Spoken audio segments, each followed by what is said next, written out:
Welcome to our webinar on this fine September morning or afternoon if you are in Europe, evening if you are in Asia.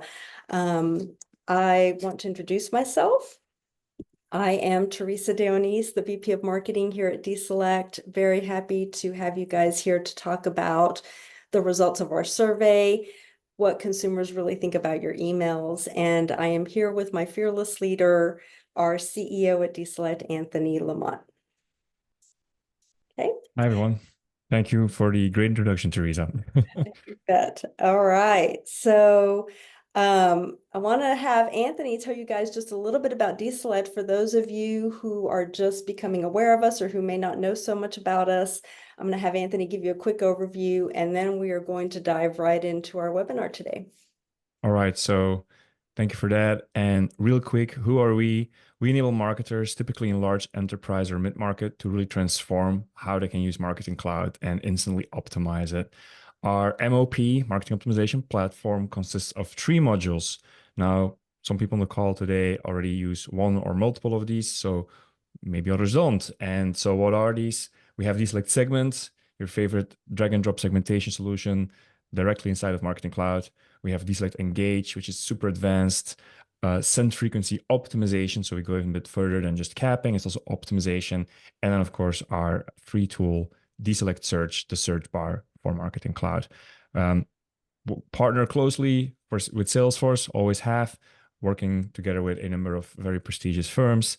And we also are very proud of the incredible logos and brands that we're working with. Wonderful. Thanks, Anthony. So let's dive into our agenda today. I'm going to talk a little bit about the methodology that we use for this survey so you can understand who we talk to and what they represent. We'll talk a lot about the high cost of marketing fatigue and what consumers said about that, what happens when communications aren't optimized, and how do consumers react and behave when they feel overwhelmed or not respected. And we'll talk a little bit about consumer email behavior, some of the key insights from the study, and then what this means for you moving forward. And we'll leave time at the end for Q&A. Also, we will be providing the recording and the slides to you via email after the webinar. So don't worry about taking notes or anything. So we'll have everything ready for you later today, early tomorrow morning. Okay. So just a quick note about the study. At DESelect, we are very interested in understanding consumer behavior as it relates to how they receive and engage with marketing messages. And so we really wanted to understand their attitudes and uncover what causes them to reach the marketing fatigue tipping point and what are some of the signs of that. So in April, we interviewed 235 consumers here in the US, and we asked them specifically about their marketing emails. We made sure to not ask them about work emails or any emails like shipping notifications or banking alerts. This was all about marketing messages from brands that they interact with. As you can see, the survey really covered the range of demographics across age groups, gender, income, and we talked to people from all over the United States, and also they used every type of device to engage with their email. So very good, nice representative sample. So, Anthony, let's talk about the state of email marketing and the evolution that we see happening at DESelect around this and why email marketing continues to be such a very powerful medium to reach consumers. Absolutely. So on this slide, we have an overview of the state of marketing and some of the more advanced capabilities that we see out there amongst customers or just people in the industry in general, ranging from advanced segmentation, triggered email automation sequences, and so on. But just to frame that all a bit more, what we've really seen is sort of a third wave of email marketing. When you think of the first wave of email marketing, it was all about spray and pray, huge blast email campaigns. And sure, there's still some of that, arguably too much of that, but that was really that first wave, and that's how it was characterized. Secondly, came a wave of marketing automation. And when you think about platforms from a MailChimp to a marketing cloud and everything in between, that was really all about automating. But something has happened throughout all that automation. Basically, and this is something we hear a lot from customers, people have lost the oversight. I remember a customer specifically saying, we have no idea what we're actually sending out to our customers. And this enters the third wave of email marketing, which is about having that overview. And this is why we aim to lead that charge through our MOP, effectively offering a mission control center for marketers to understand how they are really engaging with their customers. And by the way, it is still super relevant. Email marketing is still, according to Litmus, one of the best, if not the best, channels in terms of ROI, because for every dollar you spend, you can make 36, which is incredible, right? Yeah. So I hope that gives a good overview of the state of email marketing today. Yeah, it's really exciting. So we want to do a quick poll to get a pulse on where you guys stand on marketing fatigue in general. So let me pull up a poll for you. And we're going to launch a poll around communication frequency. Okay. So the question is, how does your organization determine how often to send communications? One, you don't optimize send frequency or use frequency capping. You use spreadsheets or other manual methods. You use Einstein, or you work with us, DESelect Engage, or you have another method.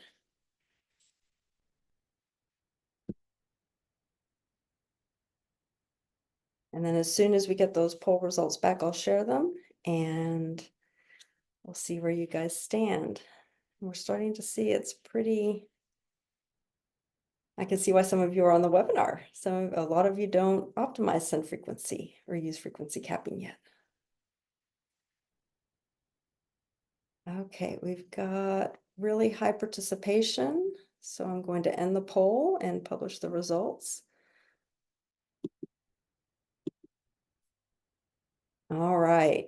So Anthony, are you surprised by this? 36% use spreadsheets or other manual methods, 27% don't do any type of send frequency optimization.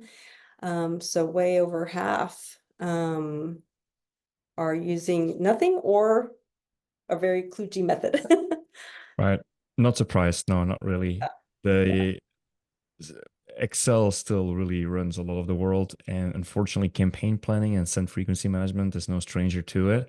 Something we've also often encountered, but it does make it very hard to do it. To really manage send frequency, it's virtually impossible to really base it on a segment level because you have preferences at the individual level, and subscribers can be across many different segments as well. So that makes it just virtually impossible to really do that. So spreadsheets can be a workaround, but it's definitely not foolproof. I remember one customer especially being very vocal about this, in that they had very expensive meetings with their VP of marketing, their EVP of marketing, and six other people to sort of align on this. And then people would still leave that meeting feeling very aggravated and uncertain about the decisions they made. So I know it's out there, but it's definitely not an optimal solution. Einstein can offer some solutions here, machine learning driven, but as we'll see, it has also limitations. Yeah, definitely. And it just takes away time from actually building the campaigns and getting them out the door and realizing the revenue from those campaigns when you're constantly using those resources in Excel and in meetings to try to align. So that's just one of the costs. Anthony, let's talk a little bit about the high cost of marketing fatigue at a high level, and then we're really going to dive into some of the insights from the study. Mhm. So if you're on this webinar, our audience really understands this concept of marketing fatigue. And they, even if they're tracking it somehow, whether it's in Excel or other ways, they're probably sensing that some of their subscribers are feeling a little bit overwhelmed or feeling some repetition from messaging or even getting irrelevant messages. And then on the opposite end, they may feel that some of their subscribers are under engaged, that they're not getting enough communications.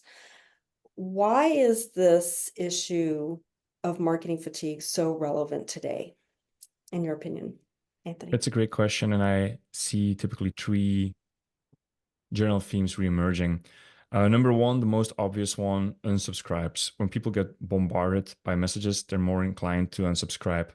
But even worse is people unengaging, people who you're still sending to, but you're not engaging anymore with your emails. And it's worse because, for one, you pay for super messages in Marketing Cloud engagement, but also it can be a little bit misleading.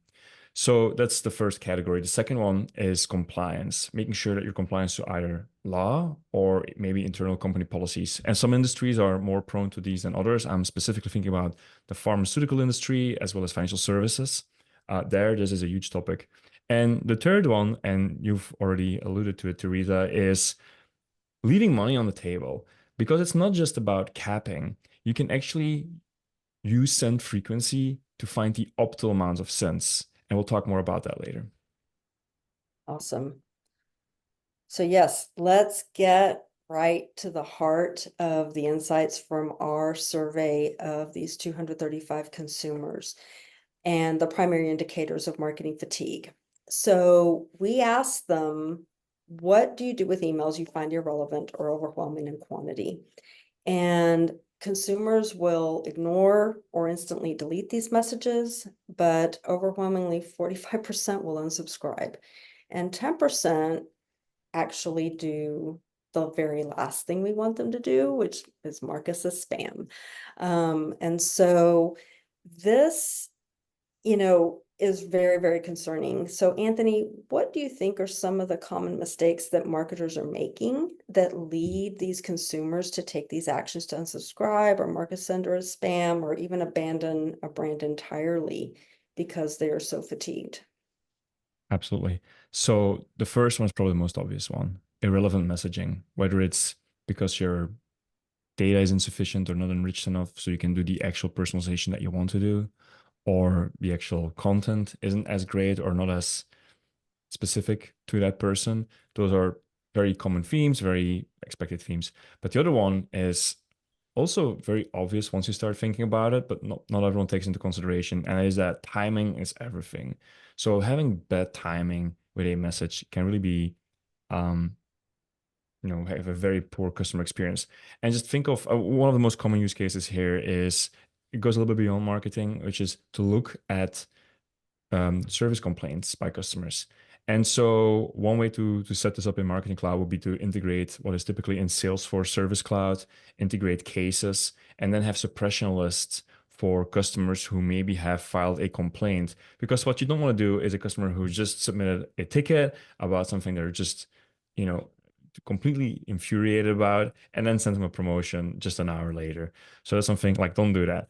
And then lastly, and this has more to do with the organization itself and the complexity of especially dealing with an enterprise organization, is overlapping messages. This can be happening a lot in companies with diverse marketing teams, where it's geographically dispersed or maybe across product line, across business unit. But from the consumer's point of view, more often than not, that brand will be perceived as one. And so when they get multiple messages from that same brand at the same day, that can also cause a bit of a disconnect. The customer suddenly doesn't feel like, oh, they don't really know me. There's that undermines that relationship a little bit. Absolutely. Timing is everything. I had a really recent situation where, and I won't mention the brand, but a big box hardware store. You can probably guess which one. I had bought a dishwasher, and for some reason they were going to deliver it and they canceled the order. And then the next day I got an email saying, hey, would you like to buy a dishwasher? I was like, well, I did buy one. I would like to have it delivered, actually. So timing is everything. So that was a little annoying. All right, so let's move on to the next insight. And this one's also pretty powerful, Anthony. We asked them, would you ever shop again at a company, whether online or in person, that sent you so many emails you had to unsubscribe? And 22% said they will stop giving money to the brand entirely if they are annoyed to that level. So here we are definitely risking cutting off ROI and losing the customer for life. Anthony, I just talked about my big box hardware store example. What examples do you have of this? Have you ever given up on a brand entirely because their email marketing really upset you? Well, yes, absolutely. But there's a few examples that come to mind here. And actually, last week I was at Dreamforce, and one of the most engaging speakers that I saw on stage was someone who's been on the podcast with us, by the way, called Martin or Marty Kin. And he spoke about how consumers, all of us, have become so much more fickle these days. He gave this example of his preference for a certain brand of suits where he had been a very loyal customer all these years. And then suddenly he gets targeted by an interactive ad from a different brand. And he starts playing with it because it's really interactive. He can change colors and size and so on. And before he knew it, he ordered the suit. And guess what? That was the suit he was wearing on stage. And now he's a loyal customer of, well, maybe not a loyal customer, but a customer of that other brand.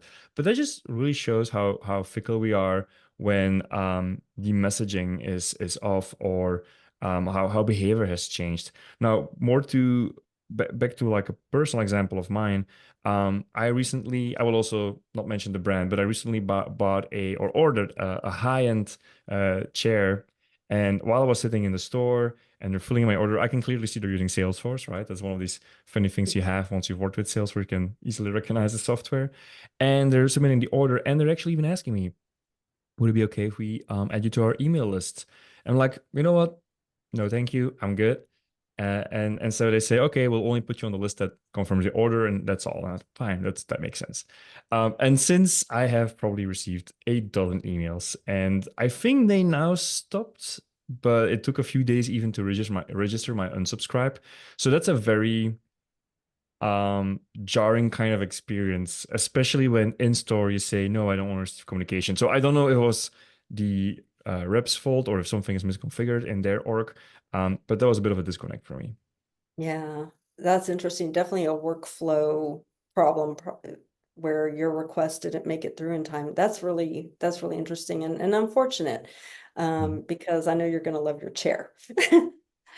Okay. I look forward to it. And I hope you get your dishwasher soon too, by the I way. know. So we're both waiting on I'm waiting on my dishwasher, you're waiting on your chair, and you're unsubscribed, I'm still subscribed. So and that's the thing, like there are just some brands, like no matter how much they bombard me, I'm not gonna unsubscribe. Athleta comes to mind for me, for all you women out in the audience. Athleisure, for the days we work from home, best brand ever.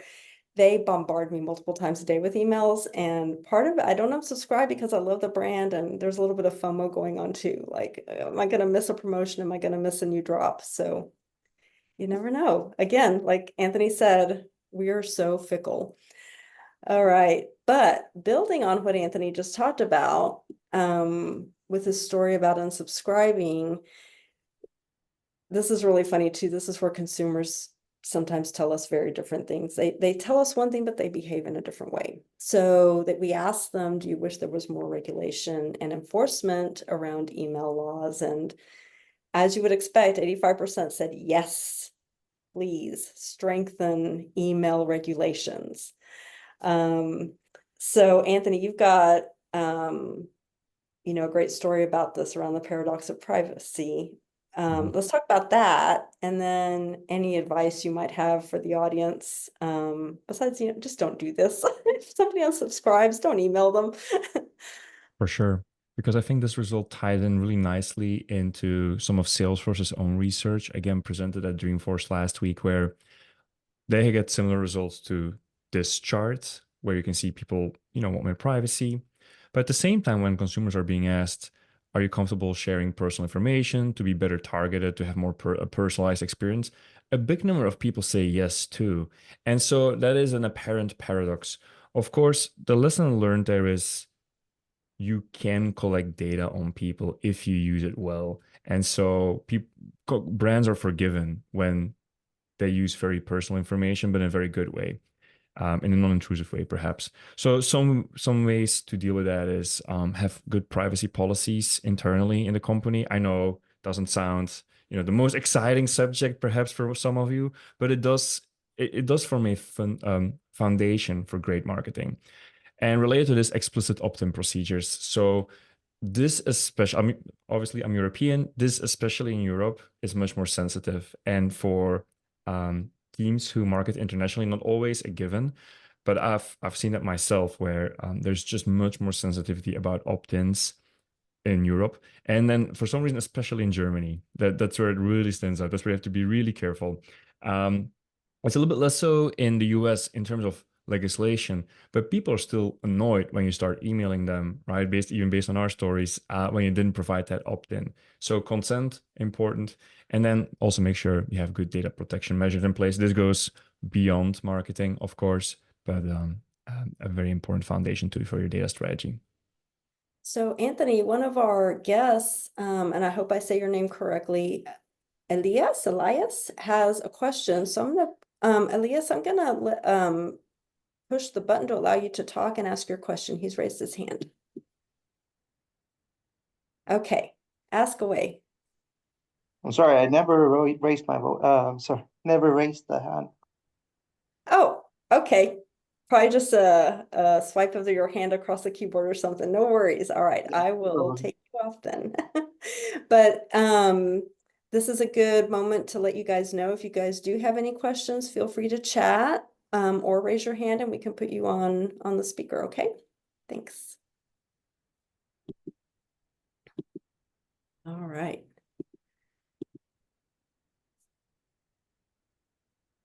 Okay.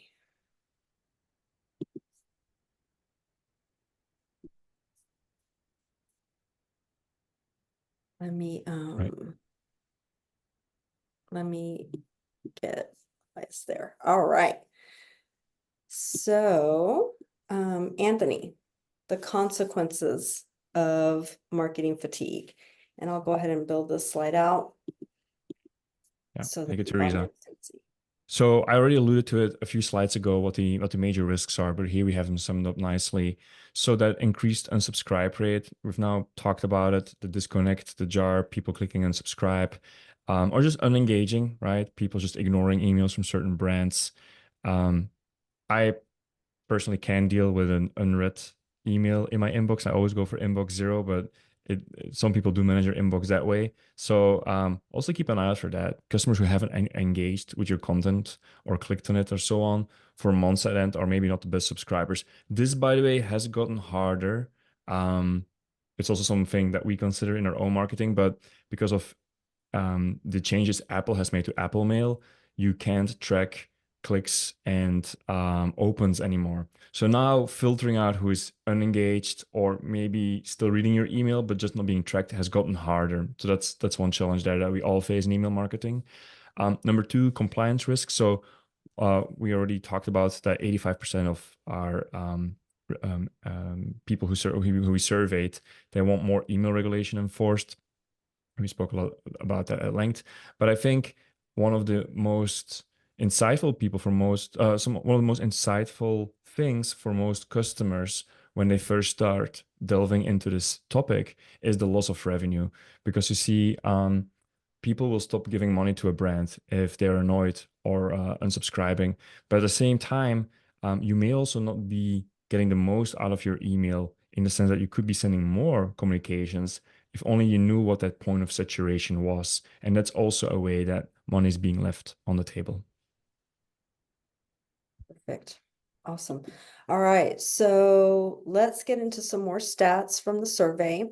We asked consumers about their behavior and what causes them to reach that marketing fatigue tipping point.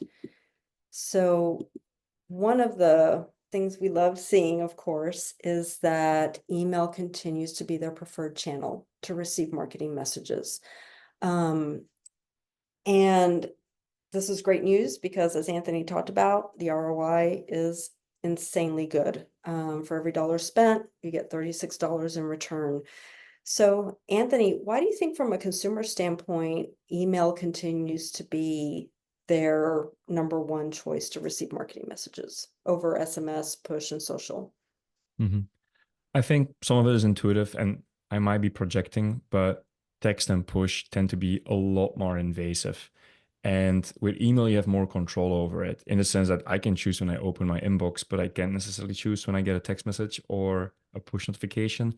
Plus, I don't know about you, Teresa, but I get so many push notifications.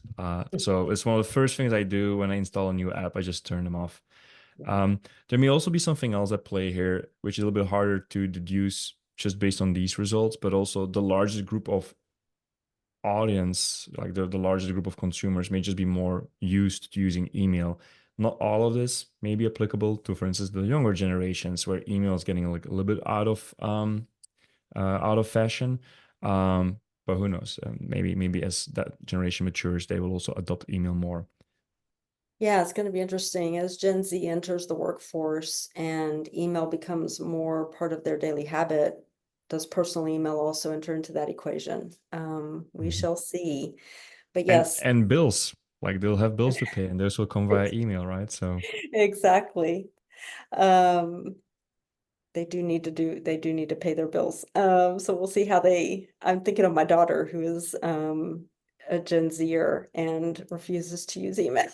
So it'll be an interesting segue for her. But yes, flexibility is definitely the key. And it's just so easy to manage and filter. And it's become second nature to most consumers. So one of the things that we saw is that they're pulling up email at least once a day. 40% are pulling it up 6 times a day. And this again, we asked them specifically about their personal email and marketing messages. So this is great news. A lot of interaction. They're checking email. Most of them are checking email in the morning and late morning. In the B2B world, we've always prioritized sending emails in the morning because we're more likely to catch people. So it's interesting to see that there's some consumer behavior that mimics that. So I found that very interesting as part of our study, that consumers maybe they're trying to do both at the same time or juggling between the two. I even heard that some people check their email while commuting to traffic in front of red lights. Guilty. At least I'm not doing it while I'm driving, right? There you go. All right. So we asked them, how many emails do you receive on a daily basis? In terms of how satisfied are they with the amount that they receive?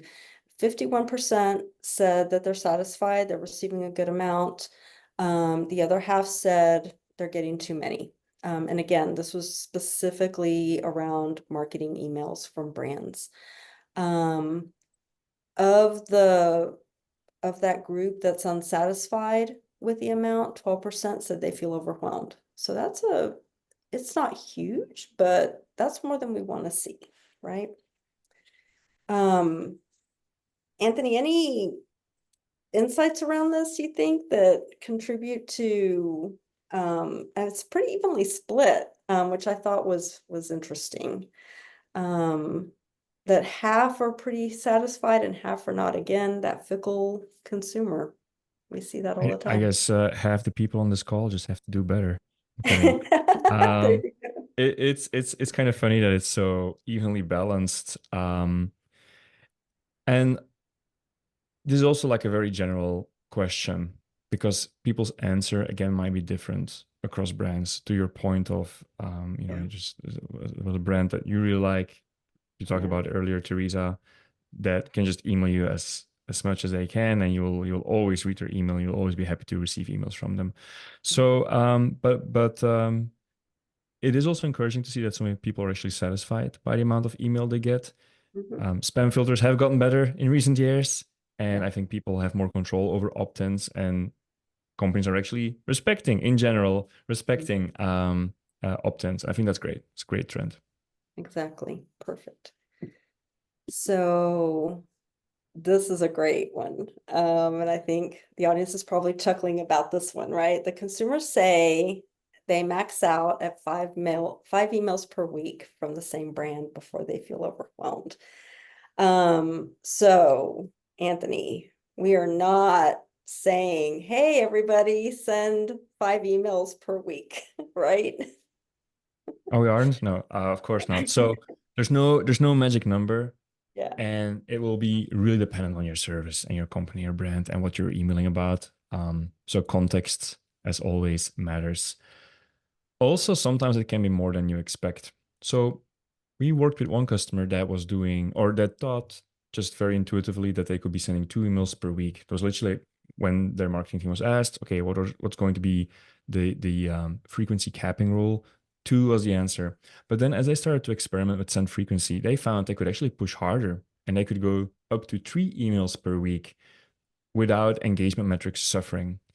And I think that was a really profound insight, knowing that you can push your marketing cloud to do more, push your marketing machine to do more. And again, not leaving money on the table. Very, very interesting. I'm curious now, though, Teresa, since we spoke about your favorite brands and you not being saturated very fast. So, how many emails per week can they send you? Gosh, I probably get 3 a day from them. 3 a day. So, is Yeah.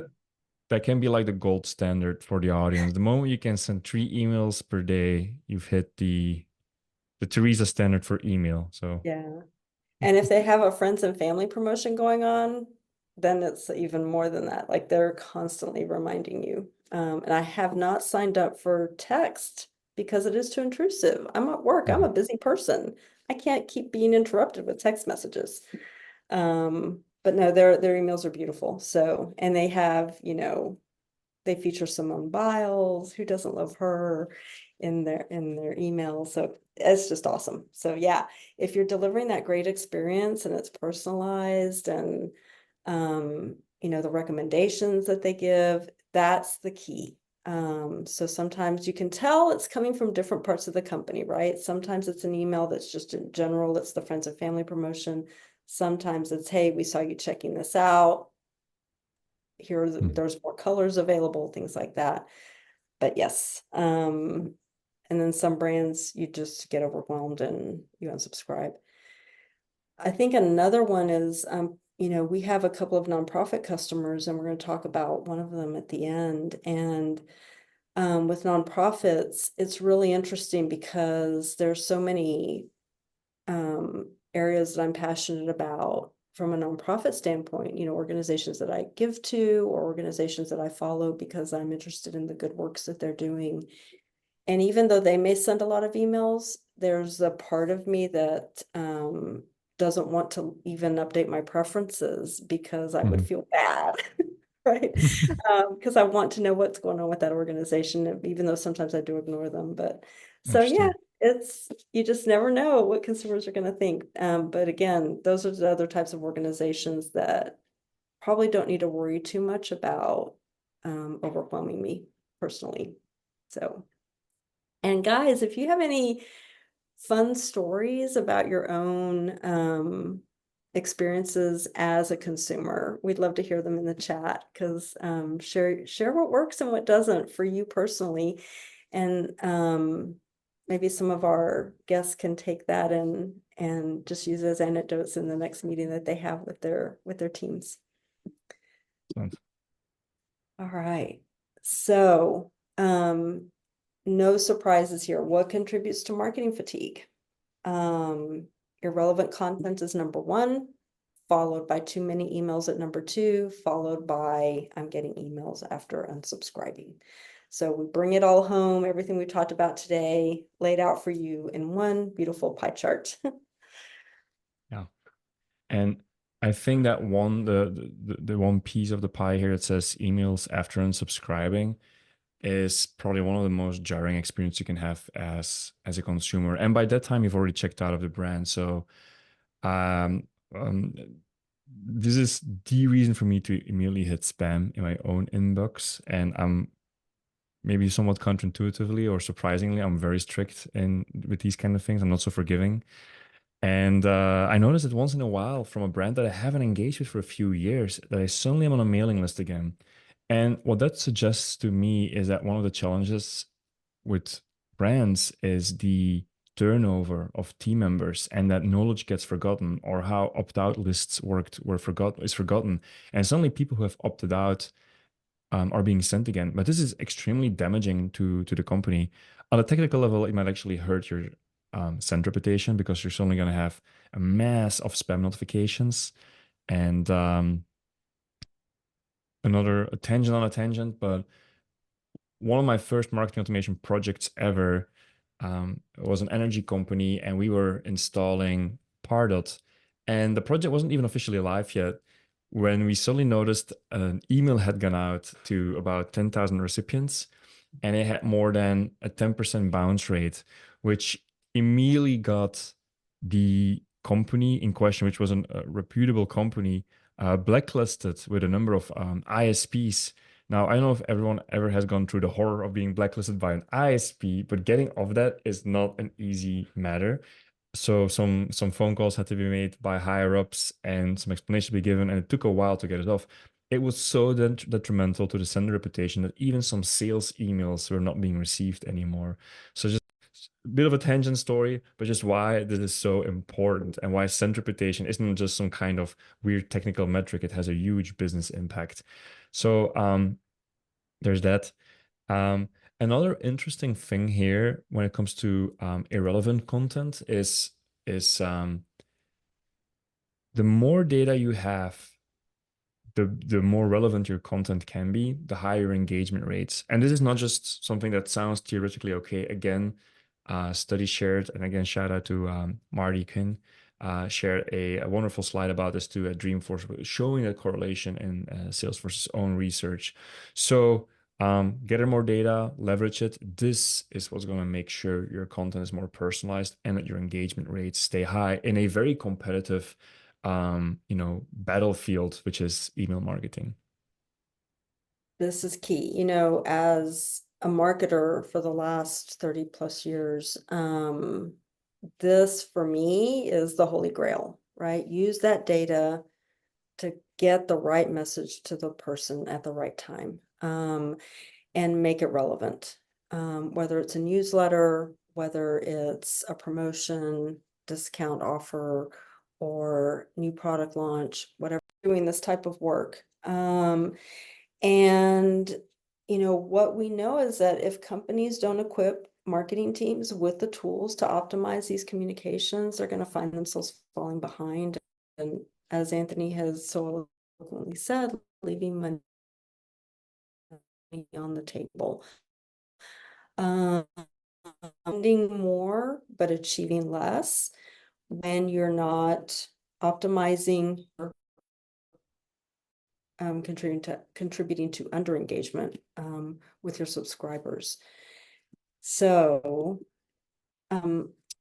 before we talk about how DESelect addresses this, we want to level set on some vocabulary. So Anthony, let's talk a little bit about some of the terms. We've been using some of these terms today during the webinar. Let's just do a quick level set on what these terms mean and where our audience might encounter these terms so that when they see them, they have a really good idea of what is meant by them. Yeah, it's, I think, really important to address this.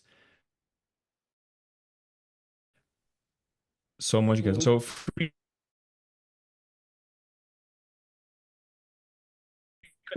capping is probably the thing that most people in the audience are for Marketing Cloud engagement, formerly ExactTarget, where there is a feature called anti-capping.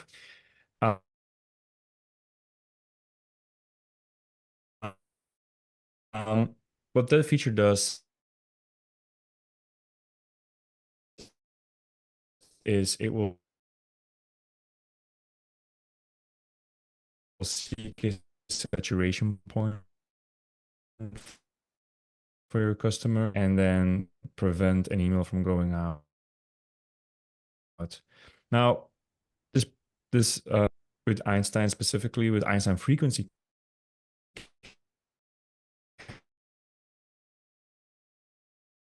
capping specifically, it is also a little bit of many customers actually don't. It's just somewhat similar. Communication can exactly that. It can go out to customers. However, it's built at the level of a segment.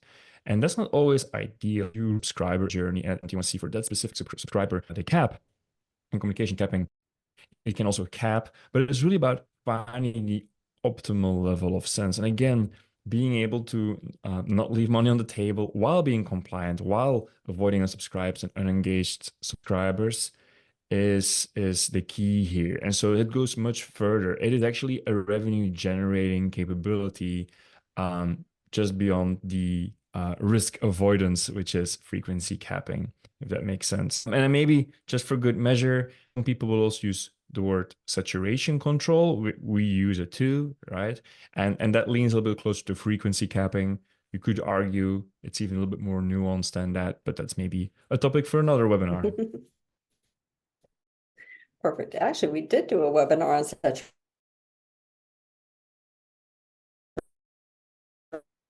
saturation control. Yeah. So we'll probably link to it in the email we send you with this one.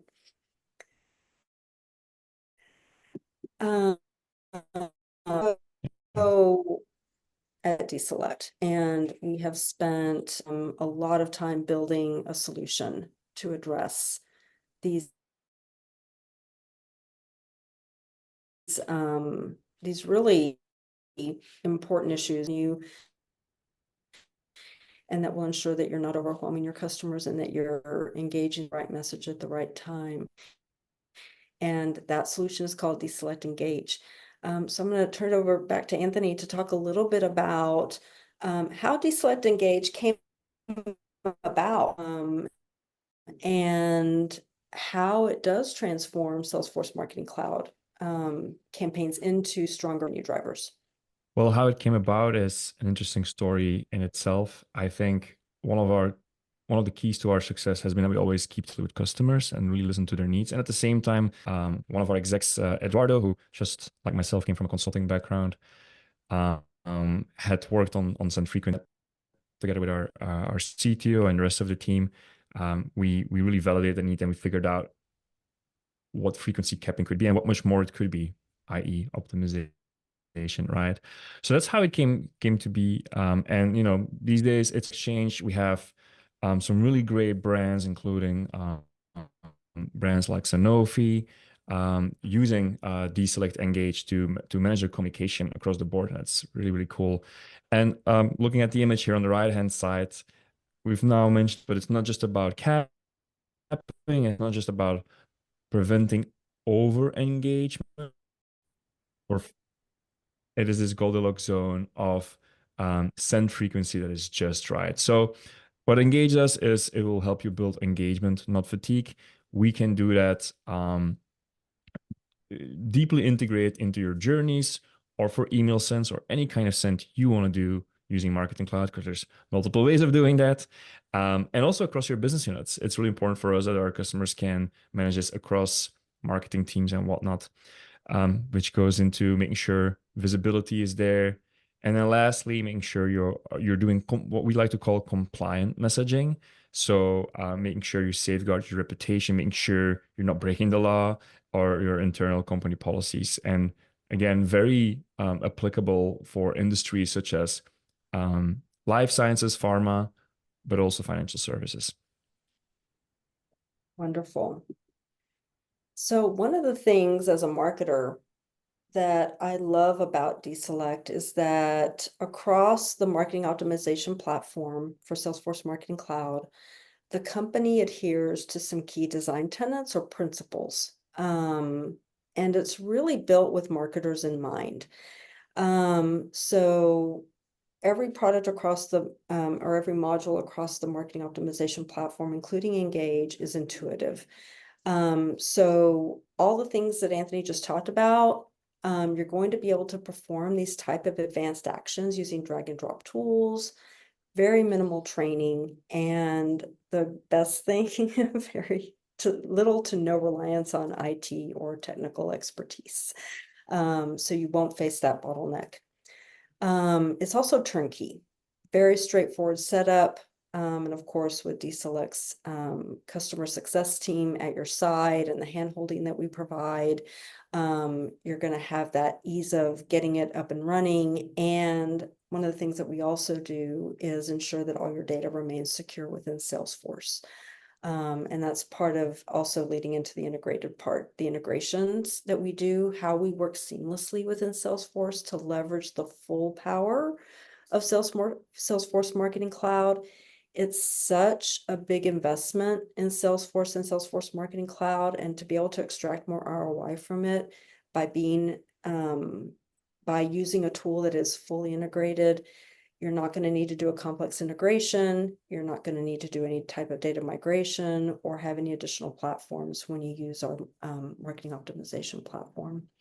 And so as a marketer, it just makes it easier to get my teams up and running, get set up, get them using it, and starting to realize the benefits of better engagement with customers. Okay. So we have a really wonderful customer, the Brain Tumor Charity out of the UK, a nonprofit organization that has been using Engage for quite some time. And so, Anthony, tell us a little bit about the Brain Tumor Charity. And for our guests, I want to let you know that we do have a case study on our website, and we'll link to it in the email that we send you after the webinar today.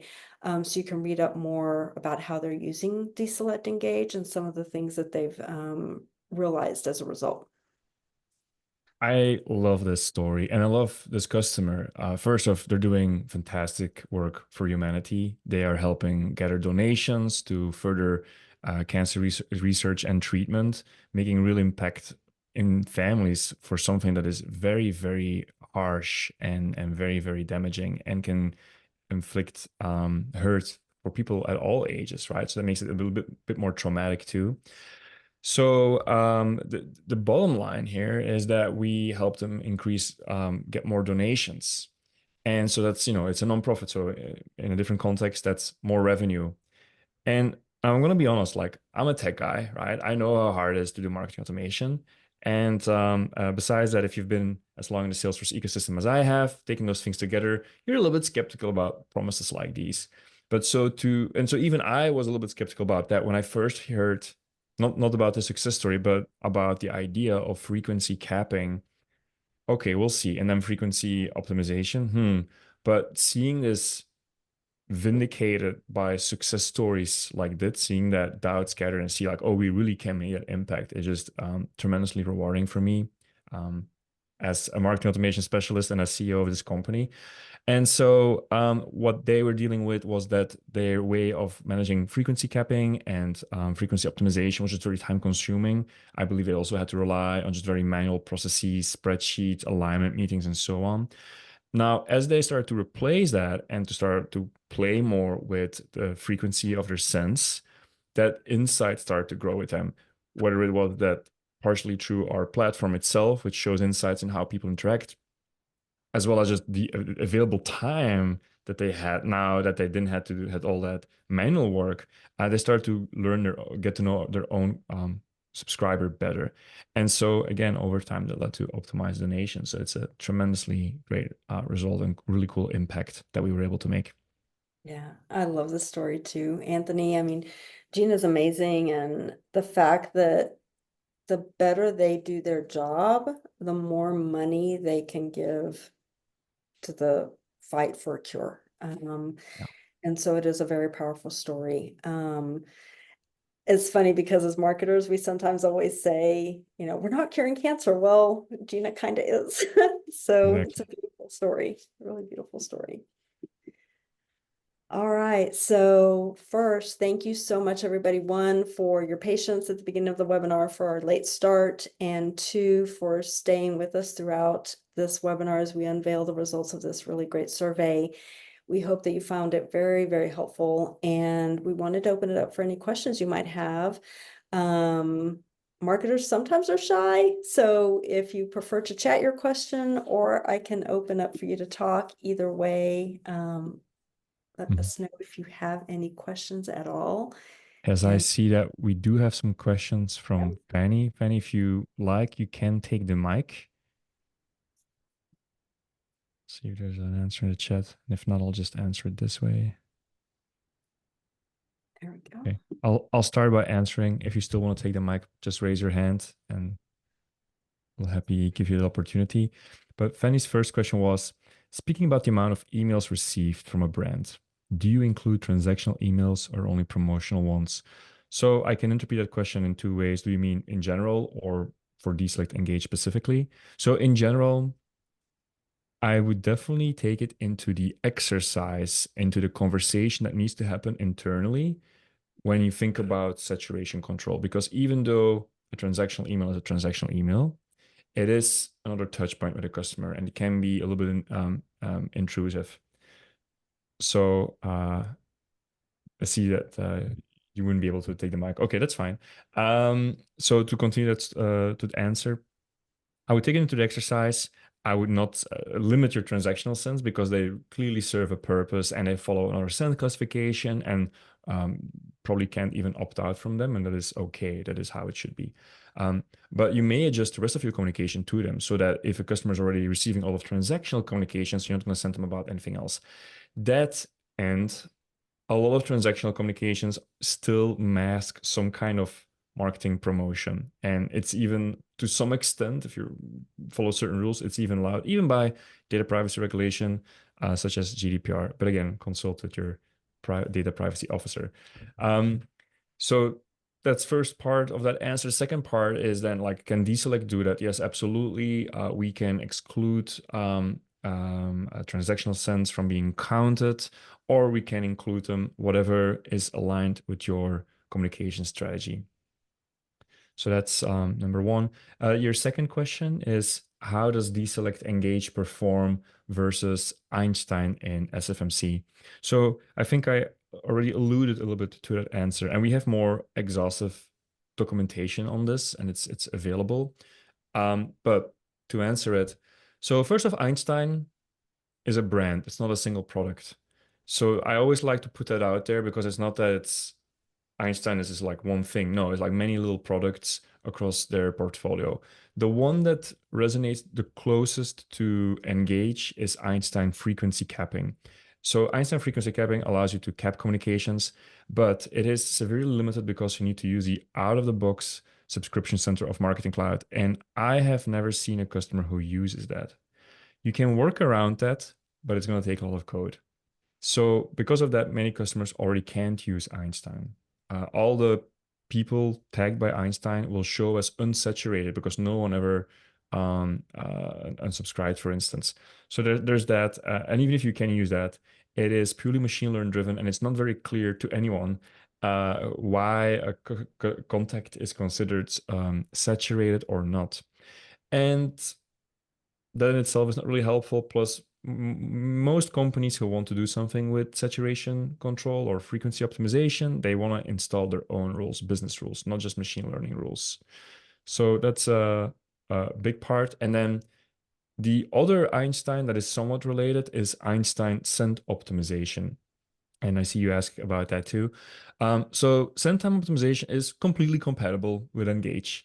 And I think it's a good product. Personally, I've seen customers use it very effectively. Send time optimization, though, is more about finding the right moment in the day to send. So it's like within a 24-hour window. Send frequency is about, am I going to send at all? Or am I going to delay the send for multiple days? Because spoiler alert, that's also something that Engage can do. We can hold the communication and retry later. And this is what makes sure communications get spread out more nicely so that consumers are hit on at moments when they're more like ready for it. Because even with Teresa's favorite brand, if they're sending all the emails the same day, she's not going to be able to consume them, right? There's that psychological window of opportunity. So spreading out the communication will help with that. So send time optimization and DESelect Engage work wonderfully together. Some customers do that. Hope that answers your question. Awesome, Great. Fanny. Okay, well, we are a little over time. If you guys have any questions, we'll get the email out and I'll include an email address that you can email also if you have any questions. And we really appreciate your time today and hope you found this both helpful and enjoyable. We really appreciate your time today. If you would like to talk to somebody at DESelect personally, feel free to chat yes privately to Anthony or me, and we will get in touch to set up a meeting for you. Okay? Or I suppose in reply to the email will also be possible, of course. Yes. Awesome. Okay. Thank you, everybody, so much. Have a great rest of the week. Take care. Thank you. Thank you, Teresa, for being a great host. And thanks everyone for staying on so long. Really Thank you, appreciate it. Anthony. Thank you. All right. Bye-bye, everybody.